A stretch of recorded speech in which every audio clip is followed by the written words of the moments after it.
Hello everyone! Ito, nagpaksiw ako ng isda na Gigi. Ayan, kinumplito ko ng lamas para it's so yummy. Ayan, ang ating paksiw na isda. At na-miss ko na magpaksiw. Tsaka para sa alaga ko.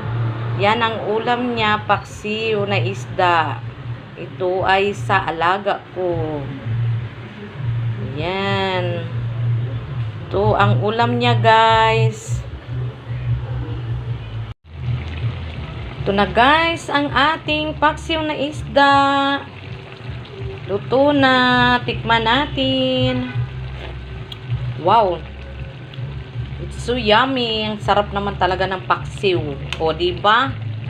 Taob kaldero na naman ito. So yummy ang ating paksiw.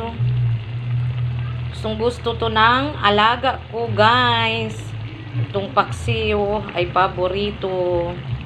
Paborito ng aking alaga. Yan. Kakain na siya. Ito ang ulam niya, paksiw na isda. Thank you for watching, guys.